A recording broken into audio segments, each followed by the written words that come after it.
সবাইকে স্বাগত আমার এই নতুন ভিডিওতে। আমি ওয়াদুল এবং আপনারা দেখছেন ইকম বাডি। আর যারা ভাবছেন যে ই কমার্স শিখবেন বা যারা অলরেডি শুরু করেছেন, তাদের প্রথম যখন অর্ডার আসে তখন তারা সেই অর্ডারটা কিভাবে প্রসেস করে, তাহলে এই ভিডিওর মধ্যেই আপনারা আজকে জানবেন। যারা শুরু করেছেন তারা শিখবেন, যারা জানেন না তারা আজকে জানবেন যে যারা সেলার হয় তারা কিভাবে অর্ডারগুলোকে প্রসেস করে। এবং আমি স্টেপ বাই স্টেপ দেখাবো। প্রথমে দেখাবো সিস্টেমে কিভাবে আপনি যখন অর্ডারটা আসবে তখন আপনি অ্যাকসেপ্ট করবেন এবং কি কি প্রসিডিউর আছে। তারপরে প্রসিডিউরটা করার পরে আপনি কিভাবে রিয়েল লাইফে আপনি সেটাকে প্যাকেজিং করবেন এবং প্যাকেজিং এর উপরে কি করতে হবে। এবং সব থেকে যারা ব্যবসা শুরু করেছেন তাদেরকে একটা টিপস দেবো যে কিভাবে আপনার প্রোডাক্টের রিটার্ন রেট কমে যাবে এবং আপনি রিভিউ পাবেন কাস্টমারের কাছ থেকে, সেটাও পজিটিভ। তাই ভিডিওর সঙ্গে থাকুন। আচ্ছা, তাহলে আপনাদের যখন সেলার প্যানেলে লগ ইন করবেন, লগ ইন করার পরে আপনার ঠিক এইরকম একটা ডেস্কটপ হলে এরকম দেখতে পাবেন এবং ফোন হলে একটু ডিফারেন্ট দেখতে পাবেন। তবে ফোনেও আপনার এটা থাকবে টুডেজ ইউনিট সেল, তারপরে টুডেজ সেল, নিউ অর্ডার এবং টুডেজ রিটার্ন। আর এখানে ইমপ্রেশন থাকবে কি, এই নিচে থাকবে আপনার আগের দিনে কত সেল হয়েছে, আগের দিনে টোটাল কত সেল ইয়েস্টারডে, এবং এটাও ইয়েস্টারডে আর কি, টোটাল সেল থাকবে এখানে ইয়েস্টারডে কতটা, কত মানে 32 আপনার ইউনিট, আর এখানে থাকবে ইয়েস্টারডে টোটাল সেল কত টাকা। এবার আপনি যখন আপনার অর্ডারে দেখবেন এইভাবে একটা অর্ডার থাকবে, তখন আপনি কি এই যে প্যানেল দেখছেন হোম, লিস্টিং, ইনভেন্টরি এবং অর্ডার্সে যাওয়ার পরে আপনি ক্লিক করবেন অ্যাক্টিভ অর্ডারে। অ্যাক্টিভ অর্ডারে গেলেন, অ্যাক্টিভ অর্ডার পরে আপনি দেখছেন এখানে কিছুই দেখাচ্ছে না, তাই না? তো এখানে আপনি যদি FBF অর্থাৎ ফ্লিপকার্ট ওয়্যার হাউসে পাঠান তাহলে এখানটায় ক্লিক করবেন। আর যদি দেখেন যে আপনি হয়তো নিজে থেকে সেল করছেন, নিজের বাড়ি থেকে সেল করছেন, তো ফুলফিলমেন্ট বাই সেলার, তখন আপনি এখানে আপনার যে অ্যাড্রেস থাকবে সেটাকে আপনি চেক করবেন এবং এখানে দেখতে পাবেন আপনার কতটা লেবেল ক্রিয়েট করতে প্রথমে এখানে থাকবে, ঠিক আছে? পেন্ডিং লেভেলে এই 6, এখন 6টা আছে এবং বাদ বাকি সব প্রসেস করা হয়ে গেছে, ঠিক আছে? তো টোটাল হ্যান্ডেলিংয়ে আছে 128টা, এটা দেখাবে আপনার যে টোটাল কতগুলো হ্যান্ডেলিংয়ে আছে। তো সেখানে আপনি দেখতে পাবেন এবং তারপরে এই যে প্রথমেই দেখতে পাবেন আপনাদের যখন আসবে তখন এই রকম থাকবে যে পেন্ডিং লেভেলস। তো এটাকে আপনাকে লেভেল ক্রিয়েট করতে হবে, ঠিক আছে? তো লেভেল ক্রিয়েটের এখানে আপনি আরও কী করতে পারেন, এখানে যদি আপনার আরও বেশি থাকে 10টা 30টা, এখানে অলরেডি আমি করে ফেলেছি অনেকগুলো, সেই জন্য 6টা দেখাচ্ছে এবং এর আগে হয়তো আপনার হতে পারে 10-এর বেশি। প্রথম পেজে 10টা দেখাবে, আপনাকে সেটিং করতে হবে। এখানে 40টা, ম্যাক্সিমাম 70টা একটা পেজে হবে। তো আপনার যদি দেখা যায় একদিনে 70টা আসে বা 100টা আসে, তো এইভাবে আপনাকে এখান থেকে আপনি সিলেকশন করতে পারবেন এবং আপনাকে ওটা ভেবে নিতে হবে, দেখে নিতে হবে যে আপনার অর্ডার কতগুলো এসছে, সেটা আপনি এখান থেকে দেখতে পাবেন যে কতগুলো লেবেল পেন্ডিং আছে। তাহলে আমার এখানে 6টা আছে, মানে এটা আমার জন্য ইউজফুল নয়। তো এখানে আমার 10 থাকলে অসুবিধা নেই। এখানে যদি আমার 20 থাকে তাহলেও আমার অসুবিধা নেই। তাহলে যেহেতু আমার 6টা আছে, তো এই 6টাকে আমি লেবেল জেনারেট করব। প্রথমে লেবেল জেনারেট মানে কি বলুন তো, আপনি পেন্ডিং লেবেলসে জাস্ট এখানে এবার এই অর্ডারের একদম উপরটাতে যখন আপনি ক্লিক করবেন সব কটাকে আপনি সিলেক্ট করে নিলেন। এখানে দেখবেন দেখাবে 6 সিলেক্ট, ঠিক আছে? 6টাকে সিলেক্ট করেছেন। আপনার যদি 10টা থাকতো 10, 20 থাকলে 20 দেখাতো। এটা একটু দেখে নেবেন। হয়তো অনেক ক্ষেত্রে কি হয়, আপনার এখানে হয়তো 40টা এসছে, আপনি ভাবেছেন সব এইটা সিলেক্ট করলেন, আপনি ভাবছেন সব সিলেক্ট করে নিয়েছি, কিন্তু দেখা যাচ্ছে সব সিলেক্ট হয়নি। তো এইখানে আপনি নাম্বারটা রিড করতে পারবেন। এই নাম্বার রিড করে জেনারেট লেবেল করবেন। জেনারেট লেবেল করার পর দেখেন সবগুলো গ্রিন দেখাচ্ছে, মানে সবগুলো হয়ে গেছে। যদি একটা কিছু রেড দেখাতো মানে সেটা হয়নি। তো সেক্ষেত্রে আপনাকে কী করতে হতো, এখানে এই যে লেন্থ, ব্রিথ, হাইট, ওয়েট এগুলোকে একটু আপডেট করতে হতো, তাহলে হয়ে যেত। তো এরপর আমি প্রসেস লেবেল করব। প্রসেস লেবেলের পর কনফার্ম করব এবং কনফার্ম করার পর দেখুন একটু ওয়েটে 16টা আমার টোটাল জেনারেট হয়েছে। টোটাল জেনারেটের যে 16টা আছে আমি ডাউনলোড না করে ক্যান্সেল করব। ডাউনলোড করলে আপনি চাইলে ডাউনলোড করে রাখতে পারেন। জাস্ট একবার আপনি রিফ্রেশ,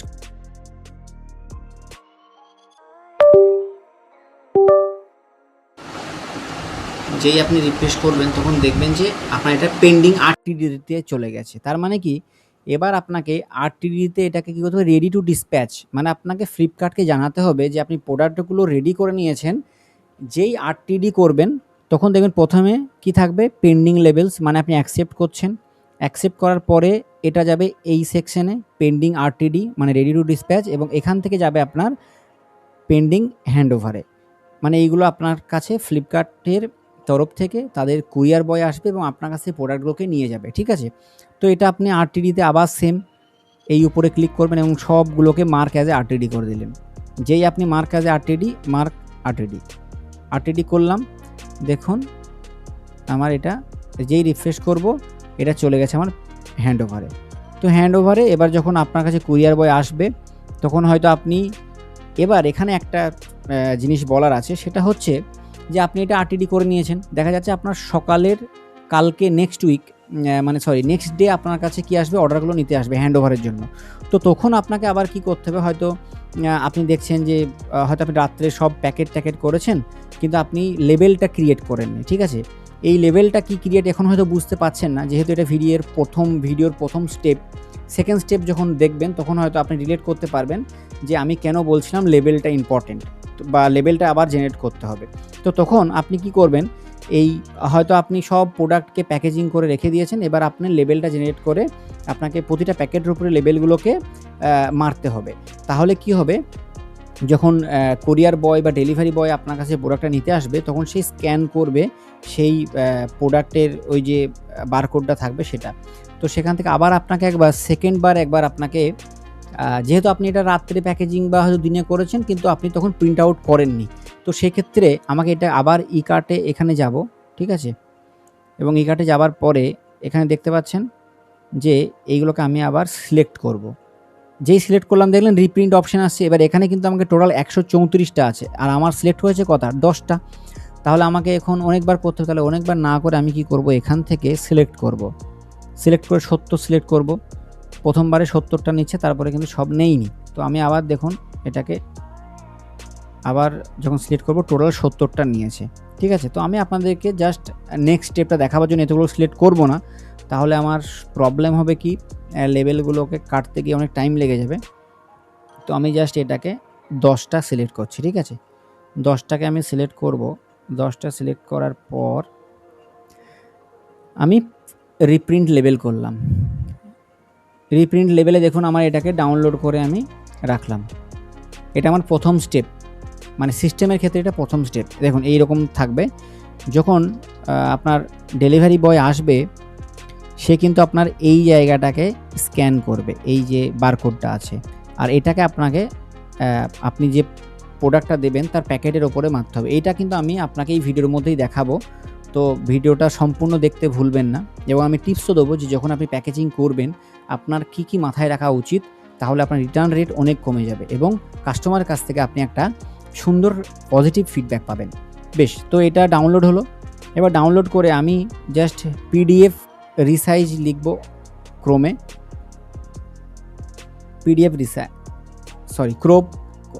পিডিএফ ক্রপও বলা যায় বা রিসাইজ যেটা। তো এই যে pdfresize.com, এটাতে আপনি এইখানে দেখুন রোটেট পিডিএফ, কনভার্ট পিডিএফ, আমি এইটা করব। এই যে আপনি দেখতে পাচ্ছেন ক্রপ পিডিএফ আছে না, মানে ক্রপ করব জাস্ট কিছুটা পার্ট, সম্পূর্ণ পার্ট নয়, কিছুটা পার্ট। তো সেটার জন্য আমাকে একটা করে করতে গেলে অনেক সময় লেগে যাবে, তার জন্য কি আমি একসঙ্গে বাল্কে করবো। এটাতে আপনার যদি 100টা অর্ডার আসে আপনি 100টাকে করতে পারবেন। তো আমি জাস্ট 10টাকে করে দেখাবো। এই যে লেভেল আমার যেটা ডাউনলোড একটু আগে করলাম 10টা, ওটাকে আমি সিলেক্ট করব আমার ফোল্ডার থেকে এবং আমি এখানে আপডেট ফাইলস করব, ঠিক আছে? তো আপডেট হতে একটু সময় লাগবে, জাস্ট বেশিক্ষণ লাগে না। এবার আমাকে কি করতে হবে, এখানে দেখুন আমি কিন্তু পুরোটা আমার চাই না, আমার চাই এই পার্টটুকু, এই যে পার্ট দেখছেন এই পার্টটুকু আমার চাই। এটা আপনারা ফোনে ইউজ করলে, আপনারা যদি ফোন থেকে করেন ফোনের ক্রোমেও আপনার ক্রোম ব্রাউজারে ডেস্কটপ মোডটাকে অন করে করতে পারবেন, আর ল্যাপটপে বা ডেস্কটপে করলে কোনো অসুবিধা হবে না। কিন্তু ফোনে করলেও কোনো অসুবিধা নেই, জাস্ট আপনাকে ক্রোমে গিয়ে ডেস্কটপ মোডটাকে অন করে নিতে হবে এবং হাতেই এই জায়গাটা সিলেক্ট করা যায়। তো এবার আমি এই জায়গাটাকে সিলেক্ট করব, তার জন্য আমি কি করব, ক্রপ অপশনে এখানে যখন আছে আমি এখানে জাস্ট এইভাবে সিলেক্ট করে নেব। সিলেক্ট করে কতটা নিচ্ছে, আমার যতটা দরকার এইটুকু আমাকে কিন্তু যে প্রোডাক্ট থাকবে সেই প্রোডাক্টের প্যাকেটে আমাকে এটা পেস্টিং করতে হবে। তার জন্য এইটুকু আমি ক্রপ করব এবং এই ক্রপ করে এখানে ক্রপ ফাইল, আমি কিন্তু জাস্ট একটা করলাম, বাদ বাকি 10টা অটোমেটিক্যালি হয়ে যাবে। তো আমি ক্রপ ফাইল করব।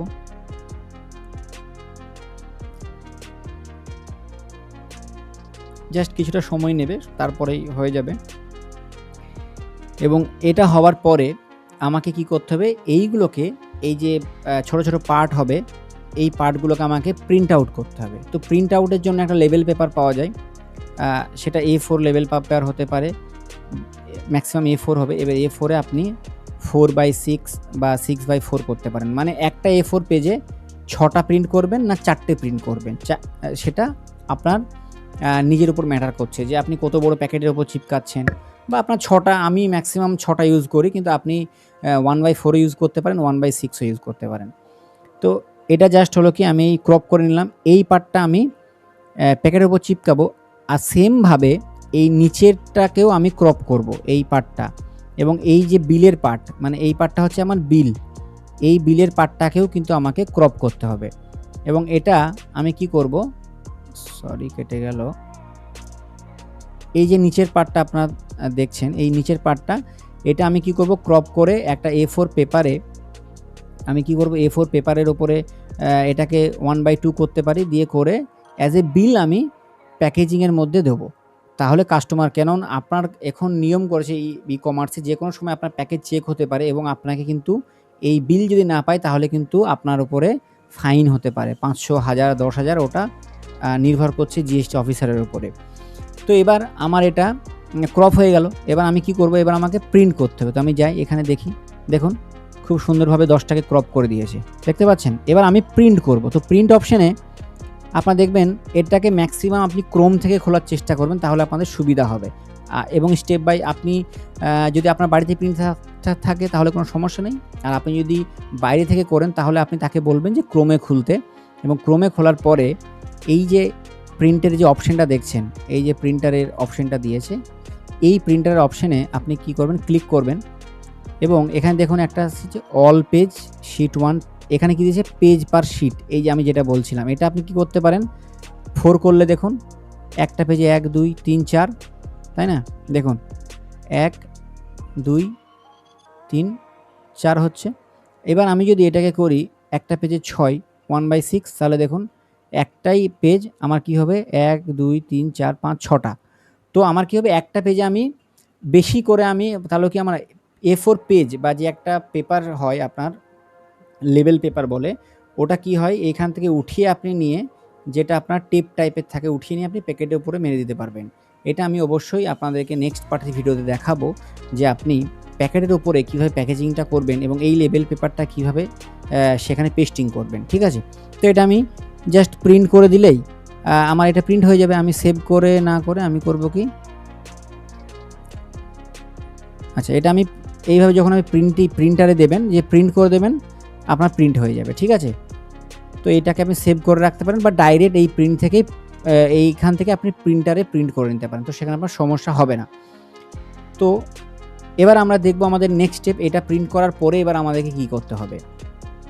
তাহলে বন্ধুরা, আশা করছি আপনাদের যে ডাউটটা ছিল যে ফার্স্ট অর্ডার কিভাবে প্রসেস করবেন সেটা সম্পূর্ণ শিখলেন এবং জানলেন।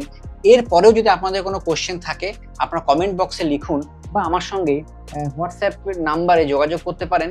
এবং এটা ফার্স্ট পার্ট, এবং সেকেন্ড পার্টে আমরা দেখাবো যে ফিজিক্যালি প্রোডাক্টটার উপরে আপনারা কিভাবে লেবেল পেপারটাকে পেস্টিং করবেন এবং প্যাকেজিং কিভাবে করবেন। কারণ ভিডিওটা অনেক বড় হয়ে যাচ্ছে, সেজন্য আমি ভিডিওটাকে জাস্ট দুটো পার্টে ভাগ করেছি। এটা ফার্স্ট পার্ট, এবং সেকেন্ড পার্ট খুব শীঘ্রই আসবে।